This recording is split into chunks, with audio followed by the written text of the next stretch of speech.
question I get asked a lot on driving lessons is, if I stall, will I fail? And the answer is not necessarily.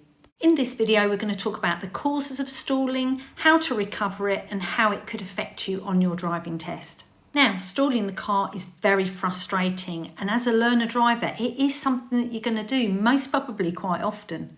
The important thing is to be able to recover quickly. Let's have a look at the two main causes. So the first one is you're most probably letting your clutch up too quickly. Check out our videos on the channel. You'll see one that tells you how to use the clutch properly. It has lots of tips and advice. The second one is that you might be moving off in the wrong gear. So check to make sure that you're not trying to move off in second gear or possibly even third gear. The most powerful gear on the gearbox is first gear. That's the one that we use to move off. Can you move off in second gear? Yes, but you'll have no power and it will struggle and you are more likely to stall. As you get more experience, you're going to be trying to move off quickly, for example, at roundabouts. And obviously, if we don't use the clutch control right, or we don't have it in the right, correct, powerful gear to move off, likelihood is we're going to stall. If you have stalled, the first thing that will happen is all the ignition lights will come back on your dashboard. The very first thing you need to do is get your clutch down quickly. And if you know you've moved off in the wrong gear, quickly get it into the correct one. If your car has start-stop, as soon as you put the clutch down, more often than not, the car will quickly restart. But sometimes if the stall is so dramatic, the car may not restart, even on stop-start. Now, if your car doesn't restart, you'll need to use your key and you'll need to turn it back on. You can see I'm having to make out I'm turning it on because I've got a keyless car. And if you have got a keyless car, all you'll need to do is to repress the start button. Now, years ago when I was learning to drive and when I first started teaching people to drive, if you stalled the car, you were always having to put the clutch down, put the foot brake on, pull the handbrake on and take the car out of gear. Then you'd have to put it back into gear and then safely move off. What a total unnecessary palaver. Now, you might need the foot brake or you might need the handbrake when you stall. You're only going to use those if you need them to secure the car, say for example on a hill. Or maybe your car is still rolling and it's not in a safe place. I'll cover that shortly.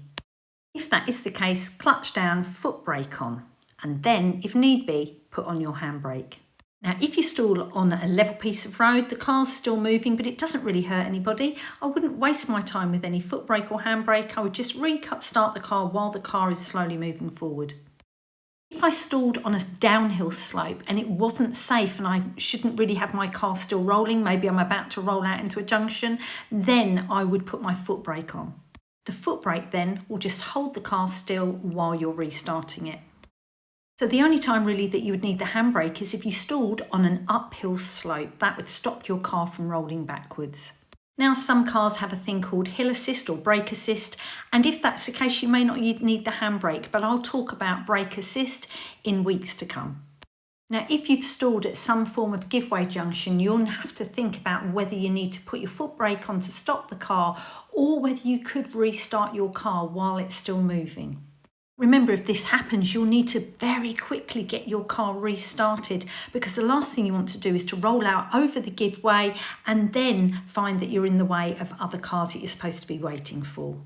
And if that is going to be the case, make sure you put your foot brake on. Because stalling can be stressful, you might stall at the traffic lights. They were green when you stalled, but by the time you get to moving again, they've gone to red, so make sure you double check. Another thing to be very careful of is the fact that pedestrians could be walking front or behind your car, and the last thing that you want to do is roll into them. So if that is the case, foot brake or handbrake, whatever is needed. So here's the question. Will I fail my test if I stall my car? Not necessarily. As long as you recover quickly, control your car and get your car moving off quickly. If your car rolls back a little bit and there's no car behind you, likelihood is you'll just get a minor fault. If your car rolls back just a little bit but a car's very close behind you, then that could result in a fail. If your car rolls back loads, whether there's a car behind you or not, then there's a high chance that you're going to fail. Some people could stall 2 or 3 times on the test and still not fail, as long as again they recover their car nice and quickly, keep the car safe and get themselves moved off nice and quickly. The examiner's going to be well aware that you're on your test and you're going to be nervous, so some people are more likely to be a bit juddery with their clutch and more likely to stall on the test. It is all down to recovery and keeping your car safe.